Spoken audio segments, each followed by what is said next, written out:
أن أرسله الله تعالى نبينا محمد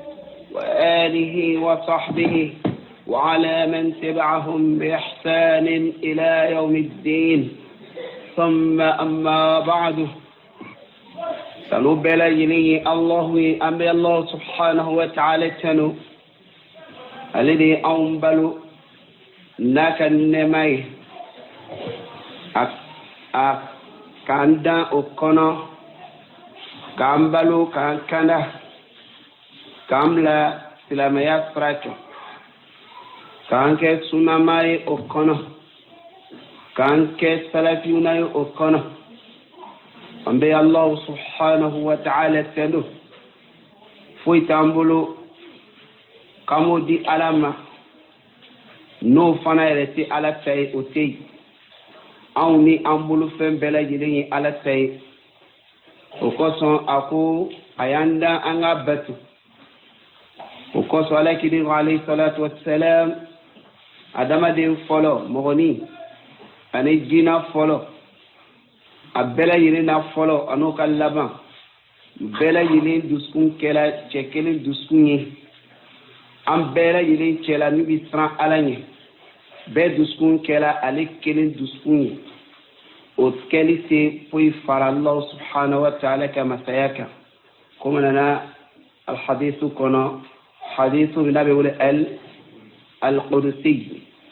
قال سبحانه وتعالى أكو أجولا نمبلا جلين كلا كأن دسكون ك مو دسكون مو من بسرعة نمبلا جلين مثال لكم على كني عليه الصلاة والسلام بلا يرين دسكون كلا كمي على كني دسكون كسران لنيك على بتو أيان يمريا فمو كليلا أيان جن كابو فمو كلمة وفمو يرك كليتي أما جابو ياي كبانكو لك بلا يرين كمالو سرو لمن يكوننا نين يمريا ولا بتولي نالا صوتولي ni fen kedi mi yere ti jawye be kasra alanye ka duskun ke chekelin duskun yi chemi bi sram bela yani alanye ambela jilin chela ti foi fara Allah subhanahu wa ta'ala ka masaya ti foi farak wa no fana sinakela o koredi ambela moju cheni naba mo bela yilin sanfe mi nyon were ti o kela jina ulaw adamade unaw bela jilin anga anke komi chekini chemin kafri alalam chen kela cheni nay kateme bela jilin ka beki dusukun ke o duskunye o fanati o bo Allah subhanahu wa ta'ala ka masayala wanaya dini ambeka je ka faranyon ka bela jilin ka dini avançons il faut voir Allah subhanahu wa ta'ala ka neman ona kela misiri turula bajila ka bo toni mi kala odedo iran o kofe ala ko ni bela na o ni benata kai aunda abato di koso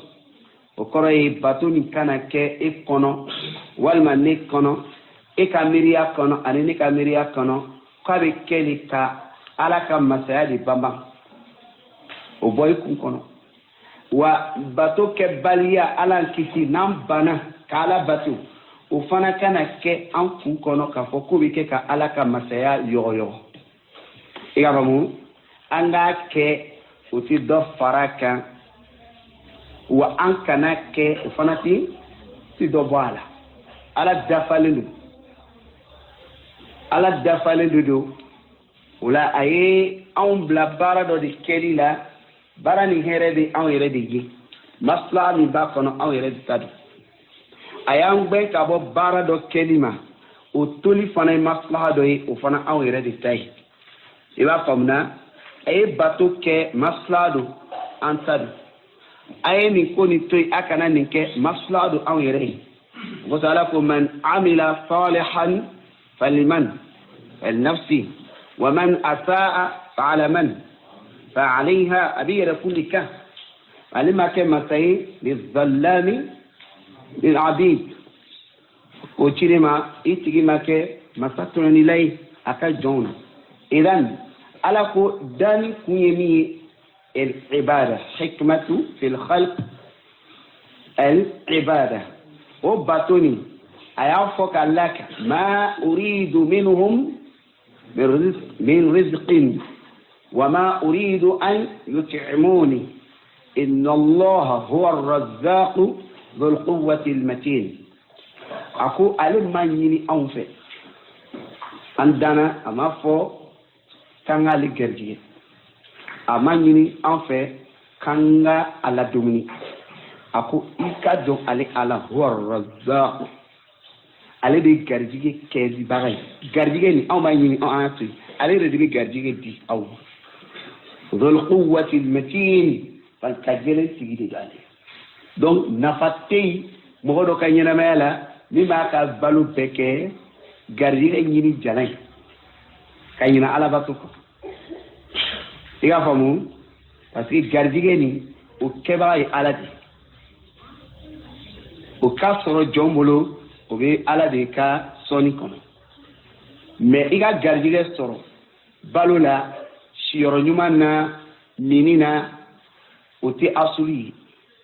mais i ka ala bato o de ye asuli ye siyɔrɔ bɛ se ka kɛ sisan sababu ye k'i dɛmɛ a la siyɔrɔ bɛ kɛ ɛlwasila jayi ji ka minifɛn ɲuman sɔrɔ bɛ kɛ ɛlwasila ka dominifɛn ɲuman sɔrɔ bɛ kɛ ɛlwasila gaya bɛ kɛ jumɛn ɛl-ibada ala k'an fa kasi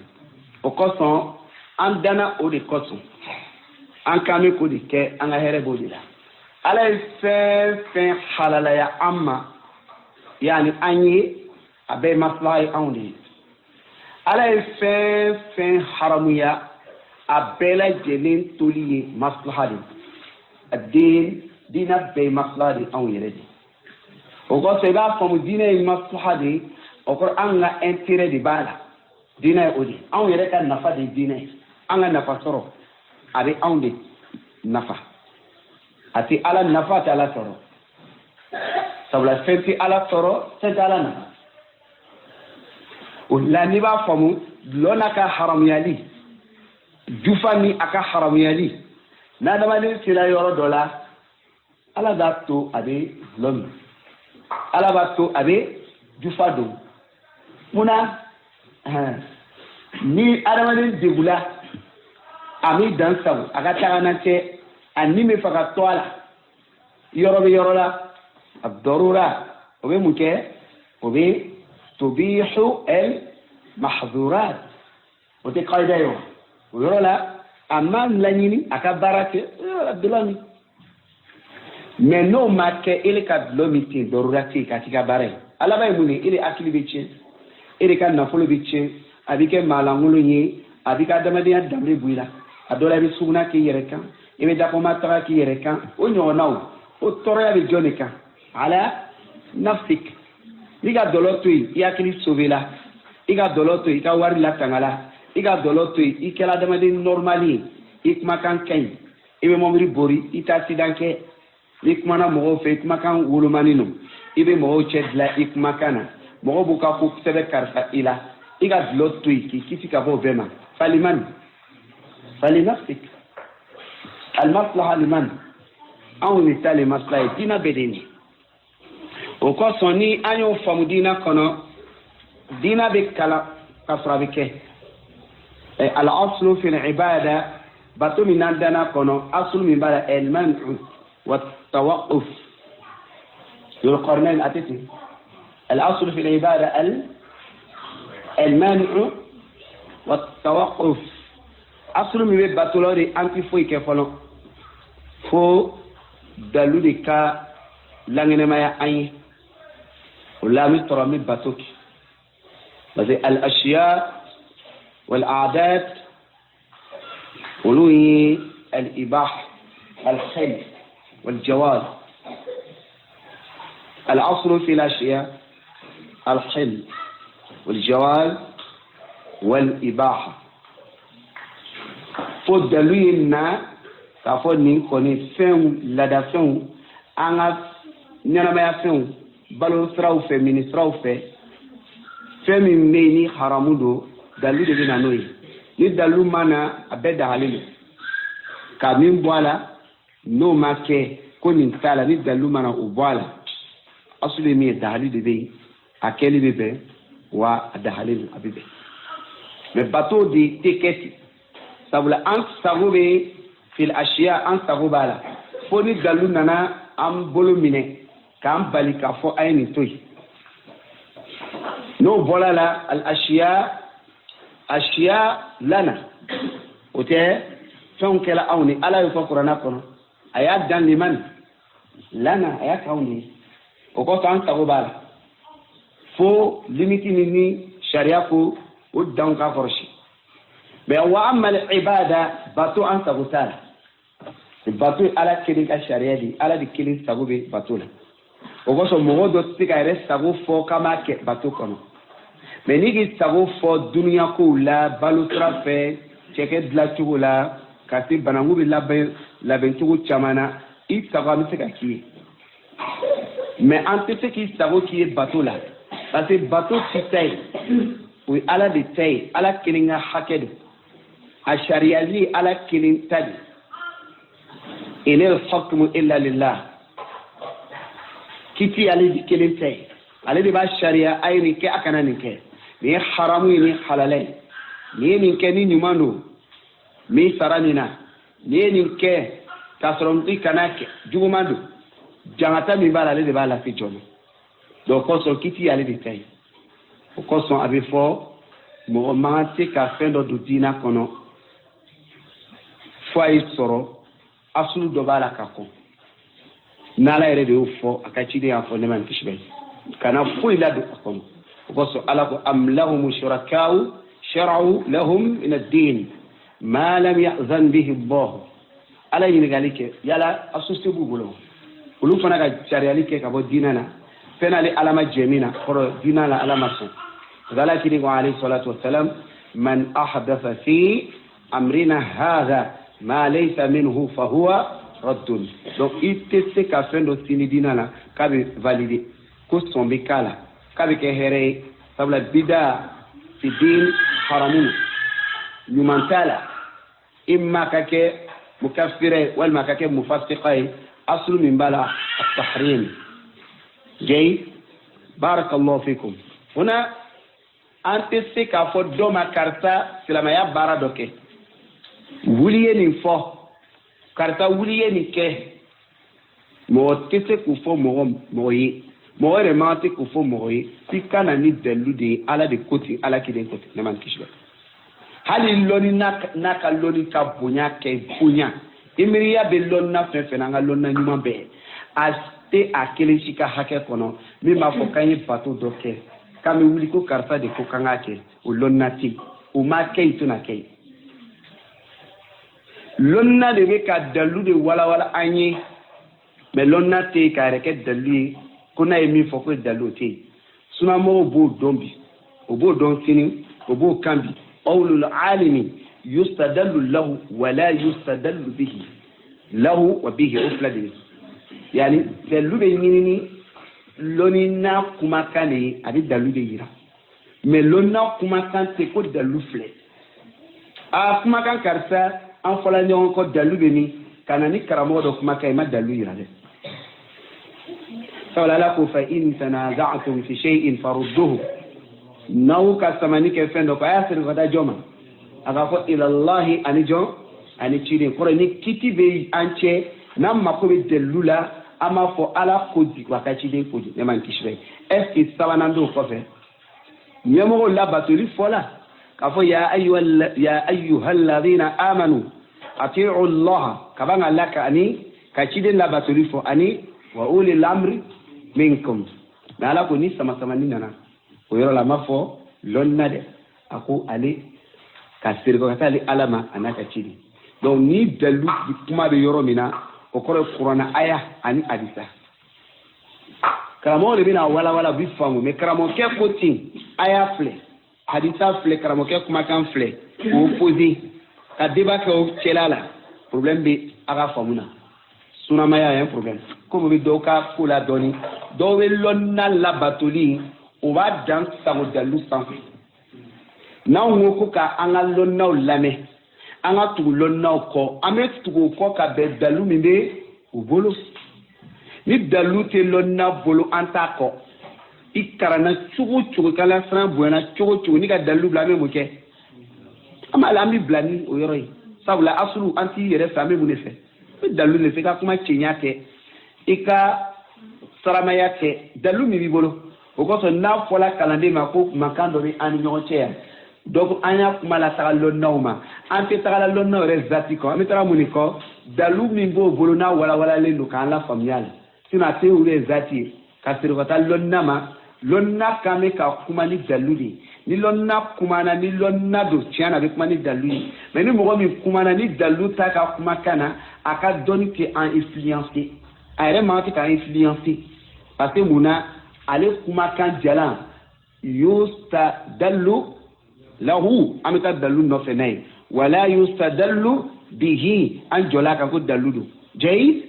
fo kan yoro ni famu parce que as-salafiyya akonona ko sigi chogo kan mais do be do akono o be fendo takata togota feni kono kage qawlul haqq iga famu urida biha al-batil يعني قول الحق أريد به جيد قول الحق أريد به الباطل لو قلت كلمة الحق أريد بها الباطل جيد ولا دوبي كما كانوا فقول الحق شيئا كما كانوا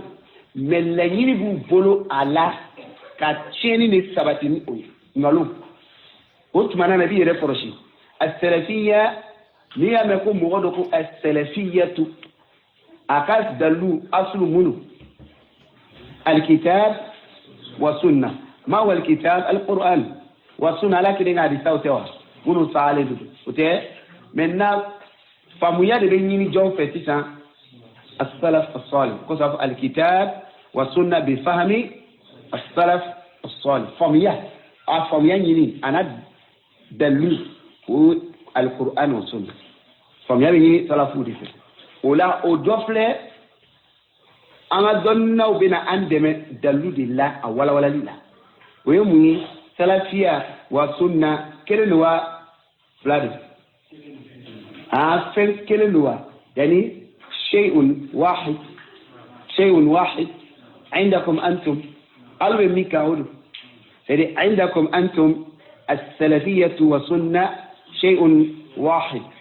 أول كام سرني ما يوه أول دي فمو ودي حقيقة أدنى لا ودي لا أكا مذهب يودي أكا فم يودي أول تشينتا سلفوفه بارك الله فيكم وإستحيل ألاك أن نني أو ثبتي أوكا أيا دون أوتي بفتي دوا كلا دوي سلفية كما فلا ملا ولو دوا كلا في السلفية والسنة كرنتي كارسا سنيو وكارسا سلفي كرنتوي oka kiti tikiring ebe kiti do bori sunna mo ni kan ito kiti bori salafika odo muye ni mo do ko kale sunna mo e olugu fei na ye bidia bara do ke ni dalu jolala na mason na murutila ale chen sunna mo ni ibe tika ko bidia mo ni ko fo wajulla mais ni min ko kale salafiye nale ko nyona kelen fana ke ibe se ka fo mo idron karsani ambalma salafi de ba sabati mais fili do ba ka dunina namanya koni ko amina fo ko bidamo lo o ka soro lonna do de kona anye angana ko lonna uye kale ke bidamo aliyo yale ka famu nini sunamoyi nale tola sunamaya kono anana bidiak anga dalu jo ala akaire kafa otmana na awmiya kalaniya kono amiti kale weledi bidamo na doni ko kale salafi ale ko bara nyona fanake amiti ka fo mo yidi ayere koroshi karsala abe bara karsa kela me ambe asabati salafiya kono ate amma kanga kolonna donye katabi folonna doka ko anye n'o kɛla faamu na mɔgɔ min ka jama na hali n'a sɔrɔla sa ko i bɛ daji bɔla le hakili man bon i kɔni kalon kiti bɛ mɔgɔ fila ni ɲɔgɔn cɛ mɔgɔ kelen t'u ye kiti bɛ mɔgɔ fila ni ɲɔgɔn cɛ mɔgɔ kelen t'u ye n'i ye sunnamɔgɔ ye i ka ko ka fiɲɛ i ka ko ka nɔgɔ sabula tabi bonda la o bɛ se ka kɛ nɔgɔya la mais n'i ye salafi ye i ka ko ka gili i ka ko ka gɛlɛn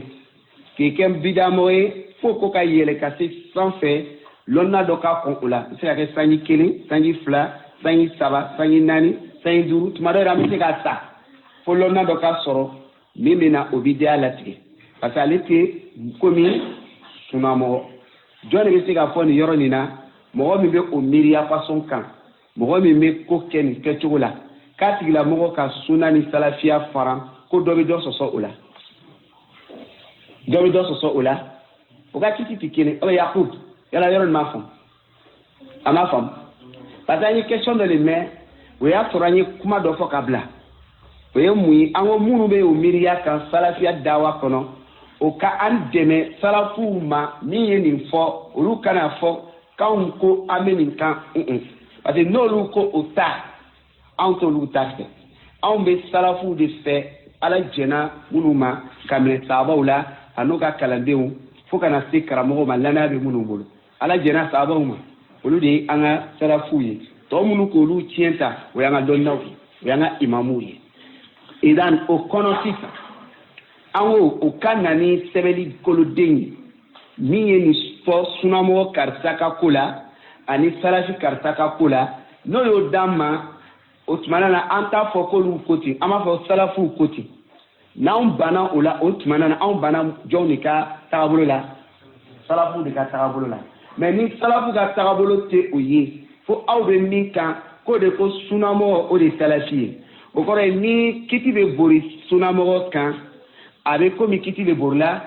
salafi kan ni kiti bɛ bori salafi kan a bɛ komi kiti borila sunnamɔgɔ kan aw b'o de kan wa salafu b'o de kan mais ninnu fɛ ale tɛ o yani karamɔgɔkɛ dɔ bɛ Mali la ko Madi Baba Sokona ni m'a fili tɔgɔ bɛ kelen kɛ Madi Baba Sokona jayid ale de ko ale fana ye kiti dɔ ta kiti nin fana wo belebele de b'o la ale ko bon awalan a ye min fɔ ni tulo y'a mɛn n b'o fɔ ani n ye dɔ mɛn n m'a mɛn a yɛrɛ da n b'o fana fɔ parce que mun na diina laseli don parce que an bɛ waati min na i bɛ se ka dalilu di k'a jɛ k'a lɔ mɔgɔ la a tɛ dalilu filɛ k'a ye an balimakɛ ye min fɔ tiɲɛ don mais hali ni kumakan porola fitinin a b'o yɔrɔ de ta o kosɔn n'an bɛ kuma o y'an degi fana o la o yɔrɔ fana diyala an ye o fɛ o y'an degi o la o diyala an fɛ yani o diyala an ye sabula mɔgɔ mɔgɔ n'a bɛ i to i bɛ yɛrɛ lakɔrɔsi ka kumakan fɔ ni laadiriya ye a y'i dɛmɛ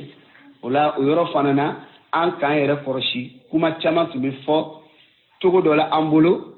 an ka faamu dɔ sɔrɔ olu ka kɛwale nin na k'a fɔ hali ni mɔgɔ dɔ ko karisa ko a nana i jija y'a kolo ɲini k'a fɔ ten juste hali ni bɛna dɔ wɛrɛ fɔ a b'a maana di mais i jija i ye kolo nin yɛrɛ den fana lakan jayid parce que tiɲɛ ɲini tɛ tuguni ne karisa yɛrɛ de kɔ ala an kisi ka bɔ mɔgɔw ka dabali ma o kosɔn n ye min mɛn karamɔgɔkɛ yɛrɛ la a ko ka mɔgɔw tɔgɔ latigɛ wajulila surtout an bɛ yan ka mɔgɔw tɔgɔ latigɛ yɔrɔ dɔ la a y'a fɔ ni condition ye yɔrɔ dɔ la a y'a kɛ fɛn min ye fitina b'a la a y'a labisi k'a labila k'a kɛ komi tagabolo min don fitina yɛrɛ b'a la ka ban ka lakan tuguni k'ale bɛ min kan o de mɔgɔ tɔgɔ tɛ latigɛ wa o den karamɔgɔba dɔ la n'o ye Sheikh bin Baz ye ani Sheikh bin Uthaymeen ye ani Sheikh Salih bin Fawzan ye a y'i yɛrɛ sɛmɛ olu la k'o kɛ mazabu dɔ ye a yɛrɛ bolo k'ale tɛ mɔgɔ tɔ latigɛ bon an y'o jaabi an tɛna sɛri kɔ o kan yan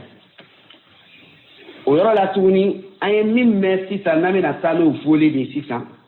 o de ye an ye maliyɛn kamereden dɔ bɛ yen ale bɛ ko dawakɛla de salafiya tɔgɔ la mais ale bɛ salafiya dawa de kɛla mais a tɛ sunna dawa kɛla parce que mun na ni ye sunamɔgɔ ye ale bi cɛ teriya la k'i sama ka bɔ a kɔnɔ mais ni ye salafi ye a b'i le garder ka cogo bɛɛ kɛ e ka ko o bɛ encadrer cogo cogo a bɛ se k'o kɛ donc o tuma na ale ye da ye a ka fɔli la salafi ma tɛ da ye sunna taabolo kan munna a y'a fara jayi o na ko ɲininkali kɛla ni ka ɲi ko n tɛna kuma sigi ko madi baba y'a fɔ n bɛ n'o kɔrɔ la kan o sigili tola a y'a question dɔ de jaabili fɛ ko dɔ ka ma sigida la ko madi baba ko voilà j'ai dit selon ce qu'ils ont dit ma mère yɛrɛ b'a fɔ la ko madi baba ko a tɛ bɛn kalanden ye k'a ka mɔgɔ bɔ c'est-à-dire silamɛya kɔnɔ k'a fɔ ko karisa ye kafiri ka tɛ bɛn kalanden ye ka kalanden ye a ka mɔgɔ bɔ sunna na k'a fɔ ko bida mɔgɔ don i y'a faamu o de fɔla o kɛ min kɛra salafiya ni sunna farabagaw o karamɔgɔden cɛ min bɛ o dawa cɛsiri laban ye mali la i k'a faamu o de ko sisan k'o ti sawaba ye madi ye o min fɔ k'o ti sawaba ye ka kɔrɔ kɛ a nana ni an karamɔgɔ sheikh mukbil ka kumakan dɔ ye ani sheikh rabi ka kumakan dɔ ye min b'a yira ko kalanden bɛ se k'a fɔ mɔgɔ karisa sunamɔgɔ don a ka bidaya kɛ wa dalu jɔla la i bɛ se k'a fɔ ko bidaya mɔgɔ don kalanden bɛ se k'o kɛ a nana ni karamɔgɔ kumakan ye k'a bɛn o ma o yɔrɔ la ka mun fɔ a ko sheikh mukbil ko rahmahullah ma ala de ala ka hinɛ cɛkɔrɔba la ko ni mɔgɔ dɔ ka bidaya kɛ aw ma dalu jɔ ale yɛrɛ la bidaya ni kɔni a bɛ kuma bidaya ni kan ka mɔgɔw fatani ka bɔ a la n'aw nana dalu jɔ bidaya yɛrɛ kɛbaga la walima kuma fɔbaga la a ma sɔn ka bɔ a kan o tuma na a bɛ bidaya kisi wele a la donc yɔrɔ la sisan walawalali ye ka yira kalanden bɛ se ka fɔ i ka faamu mɔgɔ karisa ma k'a bɛ sunna kɔnɔ mais bi a kɛla bidaya mɔgɔ ye kɔrɔ a ka bɔ sunna kɔnɔ ka yira bi ko bidaya mɔgɔ lo k'a kɔrɔ kɛ a ye bidaya karisa nin kɛ dalu jɔla la a ma sɔn o de ka to bi sunna ma tɛ a y'o fɔ ka yira mun kosɔn madi baba filila a ye min fɔ kalanden bɛ se k'a fɔ mɔgɔw ma c'est-à-dire sunna mɔgɔw ma ko bidaya mɔgɔ tumana min na ni nin ko ninnu sabatila la a nana ni sheikh mukbil ka kuma ye a nana ni sheikh rabi ka kuma ye sheikh rabi yɛrɛ ka kuma walawalala fo ka na salafi yɛrɛ tɔgɔ latigɛ mɔgɔ min ka yɛrɛ wele salafi mais ale ka ko basigi ma sɔrɔ i bolo fɔlɔ i b'a fɔ n bɛna kɛ bidaya mɔgɔ ye walima n kana kɛ bidaya mɔgɔ ye sheikh ko i kana teriya mais sheikh ma fɔ i kana a fɔ ko bidaya mɔgɔ le k'i bali o la dɛ a ko i kana teriya parce que fɛn fɛn ni a ma sigi asulu min bɛ yen al-yaqinu la yazulu bi-shak alaysa kadhalika al-yaqin la yazulu bi-shak dɛngɛniya tɛ se ka wuli ni sigasiga ye kɔrɔ ye karisa ye sunamɔgɔ ye e ka lɔn n'o ye e bɛ fɛ ka na kɛ ko sunamɔgɔ tɛ mais kumakan min b'i bolo filan b'a la o tɛ se ka bɔ a la f'i ka mun sɔrɔ dalu min basigi la min tɛ yɔgɔyɔgɔ o bɛ a jɔla cɛ la a y'a kɛ fana siga t'a la et puis a ka yɛrɛ opposé contre les preuves o tuma na dɛngɛniya b'i bolo o bɛ segu kumakan fasari komi i bɛ se ka faamu cogo min na o ye masala bɛɛ de la ten o yɔrɔnin kelen na mɔgɔ min ko ni kalanden kɛla nin cogo la mɔgɔ ɲɛfɛ min ye sunamɔgɔ ye a bɛ se ka bɔ a la k'o kɔrɔ kɛ madi baba ye min fɔ can tɛ o kalanden kelen bɛ to yɔrɔnin kelen na k'a fɔ ko ni mɔgɔ min kɔni ka ye salafi ye a b'a yɛrɛ wulila ka na salafiya ma ni fili yela o fana ka ko la komi min t'a fɔla nin sisan ko a b'a taazuru kɛ k'a fɔ mɔgɔ mise en garde kɛ ka bɔ a la mɔgɔw k'o yɛrɛ kɔrɔsi a la a bɛ ten mais i b'a to salafiya kɔnɔ dɛ kana bɔ fo lɔnna dɔ de ka a fɔ ko karisa ye salafi yani bidaya mɔgɔ don o kɔrɔ a ka fili bɛ kɛ cogo cogo i bɛ kuma fili kan mais kana fɔ ko karisa ko salafi tɛ fo lɔnna dɔ ka kɔn i ɲɛ o la o tuma na sisan mɔgɔ min ni sunamɔgɔ lo ne aliyu yaqub salih ka se balima tɔw ma n'an ye mɔgɔ dɔ kɔni ye ni n'a ko suna mɔgɔ don an nana minɛ ni bida ye ka dalu jɔ a la an bɛ se k'ale kɛ bida mɔgɔ walima an tɛ se an ka kalandenya kɔnɔ an b'a kɛ bida mɔgɔ o dahala ayi madi baba ko le tɛ se ka kɛ o tɛ o la Abu Maimuna ko a filila donc an bɛ se k'o kɛ ni Cheikh Mokbiri ka kumakan min fɔla ni o condition min fɔla la n'o dafala la ani Cheikh Rabi ye min fɔ maintenant ni min ko sisan k'ale ye salafi ye mais a ka salafiya kɔnɔna na a bɛ bidiya baaraw kɛla dalu jɔla la wa fana ka yɛrɛ kafa ils sont opposés ne Aliyu Yakub Saleh ani mɔgɔ tɔw an mun ye kalanden est ce que an bɛ se k'o kɛ bidiya mɔgɔ ye an tɛ se fo mun ka kɛ lɔnna dɔ ka kɔn an ɲɛ hali hiya kayida dilanlen don o kayida le dilanla dawakɛla dɔw bolo ka sunamɔgɔ ni salafi tɛ kelen ye o ka kiti tɛ kelen ye o kosɔn n ka a ɲininka misiri kɔnɔ aw bɛ taabolo jumɛn de kan nin na sisan aw ko ka kiti bori sunamɔgɔ kan o de ye ka kiti bori salafi kan ka kiti bori salafi kan o de ye ka kiti bori sege fila t'aw bolo aw ni n'u bɛ manaju kelen na wa a tɛ manaju kelen na jayid barakallahu fikum o yɔrɔnin kelen na min ye ka den mɔgɔ dɔ ka taa fɔ o ye Madi Baba ta ye Madi Baba ye min fɔ an degela ka jaabi mais an b'a résumé ninnu ni Madi Baba bɛɛ bɛ manaju kelen de mais olu bɛ Madi kɛlɛla parce que Madi ma fara u kan a banna sinon ni Madi farala u kan ils ont même manhaj parce que Madi Baba ka min fɔ a ko kalanden ka jɔyɔrɔ de tɛ ka mɔgɔ bɔ sunna kɔnɔ o mafumu kelen de b'a yira k'a fɔ kalanden jɔyɔrɔ tɛ ka mɔgɔ bɔ salafiya kɔnɔ an ka ɲɔgɔn faamu c'est Madi Baba ka fɛn fɔ min kan bɛ ka kɛ nkalon ye olu fanfɛla la c'est Madi ko kalanden de man kan tɛ ka mɔgɔ bɔ sunna kɔnɔ ko bida mɔgɔ don aw fana ko kalanden de man kan tɛ ka mɔgɔ bɔ salafiya kɔnɔ ko bida mɔgɔ don n'aw sɔnna ko salafiya sunna kelen don ani Madi Baba a bɛ ka manaju ye kelen fi hadal majal mala yono ni chano wala ngalo obe nene fillah ajele beke jay wala no kelati olube Madi kelela mu koso we Madi kelela nyango ya de koso wala mamu ko de koso dunia ko de koso we Madi Baba ko do fendo le bu chewo sika fo kene kan sino ni kene kan ko do amemi don olu ni Madi Baba kabe anga manaju ma fi hada al majal u bebe kiti kele ni kono parce que on fait as-salafi huwa as-sunni wa sunni huwa as-salafi mɔgɔ min ko sunna mɔgɔ tɛ bɔ diina na hali n'a ye bidiya u qualité u kɛ dɔ ma bɔ a la ma tafsilatu k'a la ala sabili o ka kɛ islaku de ye kalanden tɛ se k'a bɔ a la o ye kalanden ka baara tɛ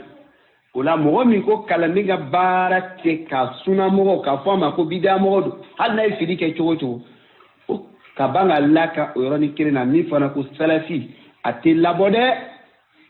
kalanden t'o kɛ ninnu bɛɛ ye jama kelen de Madi Baba ka min fɔ Abu Maimuna ko le fɔ mais Abu Maimuna le bɔla tuguni k'ale bɛ Madi Baba kɛlɛ k'a kɔrɔ kɛ Madi Baba bɛ kumana sunnamɔgɔw de kan olu bɛ kumana jɔn de kan kelen tɛ o yɔrɔ de k'o fara n'an bɔra yen sisan a fɔ ko kalanden tɛ mɔgɔ kɛ ani kafiri ye ka bɔ silamɛya kɔnɔ ma mɛ Madi Baba la ma mɛ ma fɔ o yɔrɔ jaabi de je précise je l'ai pas entendu dire n y'a mɛn Abu Maimuna ni a ka lasigiden dɔw de fɛ lamɛnna dɔ de fɛ jɛyi lamɛnna dɔ de fɛ o yɔrɔ la sisan Bondol yɛrɛ kumakan dɔ bɛ k'a fɔ hali l'homme de la masse a bɛ se ka mɔgɔ tafsir kɛ ça dépend parce que kuma dɔ bɛ lɔnnaw b'a fɔ i bɛ taa mɔgɔ dɔ i bɛ don a kɔnɔ i ma ŋɛniya juguya la walima u bɛ taa don olu yɛrɛ ɲagaminen don ni mɔgɔ dɔ bɛ mushrikiya ka jo sɔn tɛ nin ya ka Ala kiden neni ka silamɛya neni est-ce que lɔnni silamɛya bolo kitabu kalanba ko b'o la wa hada ma'lum min ad-din bi darura o lɔnni no diina kɔnɔ komi tasuma b'an jeni cogo min na an b'o dɔn cogo min na maintenant i bɛ ka mɔgɔ dɔ ye ko silamɛ a ka baara ye jo sɔn de i bɛ besoin na fo ka taa fɔ lɔnnaw ɲina ko cɛ dɔ b'an fɛ yan kɔni silamɛ don a bɛ jo sɔn ne tɛ se ka fɔ ko kafiri de dɛ ma hada o y'a kafiriya est-ce que kalanden yɛrɛ tɔgɔ bɛ fɔ o yɔrɔ la fɔlɔ wa n'a sɔrɔ ko madi de kan kuma nin fɔ a y'a lɔn nin kuma nin walawalalen dɔɔni n'aw bolo dɛ donc o yɔrɔ la an bɛ kɔnɔ ni dɔɔni kɛ k'a mɛn madi yɛrɛ la n'a sɔrɔla k'a fɔ an b'a jigiya i b'a sɔrɔ a m'a fɔ an b'o de fɔ ŋaniya ɲumanya la quoi peut-être a ma nin fɔ sinon mɔgɔ min bɛ salafiya dawa kɛ a bɛ gɛlɛya k'a bɛ nin fɔ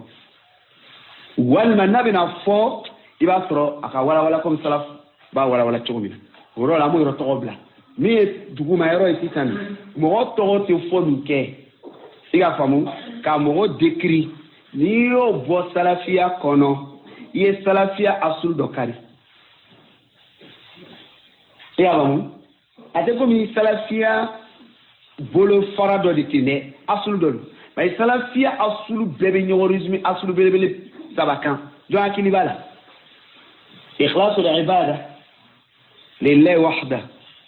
والمتابعة لرسول صلى الله عليه وسلم واللزوم الجماعة كاتو جمانا كان يمو اللامي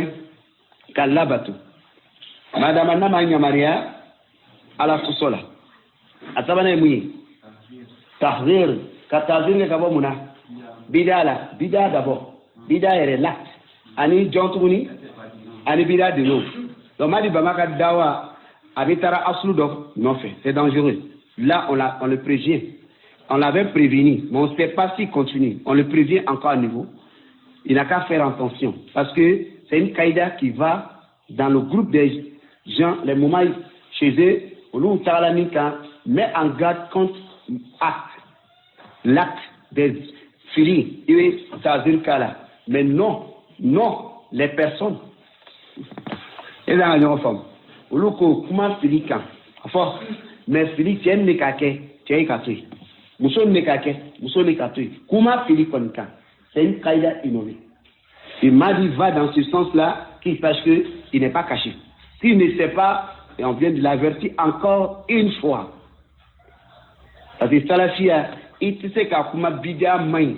et puis qui kabida mo ko masquer mo nyekoro il sait ko labo mo buyi ala te ala rekorana kono ala moke ala kide moke alayhi salatu wassalam salafu moke ni salafu tungoke entre les tijani alon entre les tijani mo lon o flan ko ni tita Muhammad Ilyasi to banda est-ce que amu sigani Muhammad Ilyasi wa an lon na le kumanaka Hassan al-Banna to te folawa Sayyid Qutb to te folawa na kramo de ko to fo Shiamo groupe fle al joljol ni zoko isra to to mafo wo zoko isra le bolala kide contrôle na le to ba mbulo yambi as nitara nafiku ka groupe fle nafiku ka groupe nyama to malo to edi Abdullah ibn Saba Abdullah ibn Saba Abdullah ibn Ubay ibn Salul Abdullah ibn Saba le shiamo ka nyama de ale de kela ka shia fondé nous to fale me kitabu kono ele ba kibe salafia kala yani dawa kala nuka srakan ibena kana tahzir kabo bidala bidamo itolu décrit il nana fo non fait no tiano avec asulu kono avec loni kono ka sabati asulu dolo mais condition bala ka beyoro dola yani masla ko be se ka flala an masara o ko isona asulu la mais barake wati la il se ko yoro fo moyi malika karli ça c'est pour innover encore une qaïda pour soutenir la qaïda des innovateurs que nous savons ont déjà mis en garde contre eux. Donc ici, faisons attention. Donc la salafia est basée sur ces trois bases. Il ne faut pas toucher, quand on touche à Kelena. Angako et Taoudikole, ou les Angako Bela Belevele, bateau Bekala Kele. À la Kilem Kokatuga, nos frères Neman qui fait. Niemoro la bateau ban fait. Surtout Niemoro Mimba Niefes, la Moka Niemoro. Ante Rebela contrôle la dette. Amal la bateau, madame ni amambla ala sola. Ambe spiri jama mante foni. Wakala kan bidia. Ambe balike ka moro fatani ka tazir ka bo bidia la. Ante o foko to fian fere ana dingo fana bi faraka. Aslu estelefia. Kelebe basala. Résumé bas les bolo. Do madi baba ayela. Abu Maimouna fana to ni fana ka kaida to sabati aka fo no be malo pour que madi bama kelela. Franchement dit il doit avoir une raison. Madi kele ku nous bloquer. Kuwere bala dina côté. Fima alama. Parce que ni dina kolo Abu Maimouna ko ka ajarh wa ta'dil ko kalando ka barade ko donno ka barade. ko ale be kuma na malla ka dawa ke ka kuma filika ala sabil al umum c'est comme avec kuma furuba bolo ka mo mi kanike abeti mo mi kanike abeti e kuma na bara le kan me ga jone ko fo karsa le wa mo fo ba di baba ko le fo na fo ale ko mi fo na fo o ojo fo na be wa qala bi mithli ma qala hada do me mi fo yi aya salafia aya lo sunal sunali salafia hukm ala salafi hukm ala sunni hukm ala sunni hukm ala salafi جيد بارك الله فيكم وجزاكم الله خيرا على كنين أو دم على كيفنين أو ما على كسلامة دي ولا أمي فغيرو ده بريسيدي كفراكا يعني منو بي السلفية كلا كادبو سونا كنو أبدا أبي بكر جلو فين فميسي كمغوكا سونا مايا كإنفاليدي وستبتلا أبي بكر جلو لا mais muyato Abubakar Diallo salafilo nunu bolo parce que muna aya wuli ayerela o kelempedu so na tun kera Abubakar Diallo tuni ayere wuli ko suna modo sabi lermi amala aga tabdi tun kera wal mamake atun kera ka be ka asuluma mais le fait que Abubakar Diallo ko kay salafiye ko lonna do ka ko anye awo famu suna Abubakar Diallo ka fili fefe fola o sabatila mo la dalu jola kan ka be Cheikh Mukbil ka risala ni nu o yakalam Cheikh Mukbil ko di ni ay ni mo bidak abi folo ni muyi ka taziru ke ka bo aya filila ni uja jola kan na mason mo meke otmana na adete bidamoy tadalika hada sahlun jiddan mafhum est-ce que docteur Abubakar Diallo aka kiti madafa ni kono foka do farakawa na sura ko Cheikh Mukbil ka risala kalana kami chokoroba kuma kanife ka lonka ngalonnalo amba bunyana c'est que Abubakar Diallo ka tabdi kuma temena mena jey mais mun ko so atisa ke bidamo e pasa ka rewele salafi jey an yorotui o ka karamo kedo be mallako kansai ya kansai don parce que kansai ka rewele ko salafi wa ila note kansai abita sai damandamanna ko munu yi mali kono oni kansai be nyon so ka mouvement bela jirina mais aka gele mali kono ko ba ko kansai ma ko bidamo mais kansai ka bara ken Ousmane nu yi ala bela Ousmane sol nu me bidamo yi oni hiziye mais kansai be no yi o ko be 10 minutes kansai bani o be 2 minutes ke kansai ba ke o be la série ni ke kansai ba la série o be fait me défend kansai bo le défend olu ni kansai ka bara be kirinyi molu be wele ko izu mais kansai te se ka wele ko izu ka foro ke di parce que adela ka wele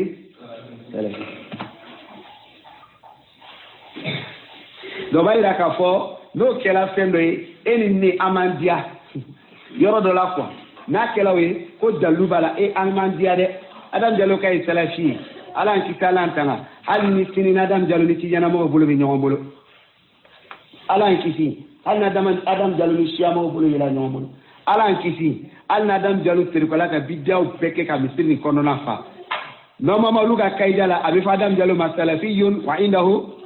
afka ni dogo adam jalo subhanallah ko bida mogolo o bina mun fayna lo najma kona inya jano kala jani ki salafi ja protection de bibolo isma bibolo hada batil ala kiti kabano barakallahu fikum dine tumamolo ka ziyada kala alhamdulillah rabbil alamin والصلاة والسلام على من أرسله الله تعالى رحمة للعالمين نبينا محمد وآله وصحبه وعلى من تبعهم بإحسان إلى يوم الدين ثم أما بعد فنبل إليه الله أمر الله سبحانه وتعالى تنو الذي أنبل ناك النمي كاندا أكنا كامبلو كاندا كاملا سلاميات فراتو k'an kɛ sunama ye o kɔnɔ k'an kɛ salafiyuna ye o kɔnɔ an bɛ Allahu subhanahu wa ta'ala tendo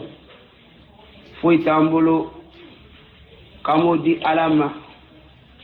n'o fana yɛrɛ tɛ Ala ta ye o tɛ yen anw ni an bolo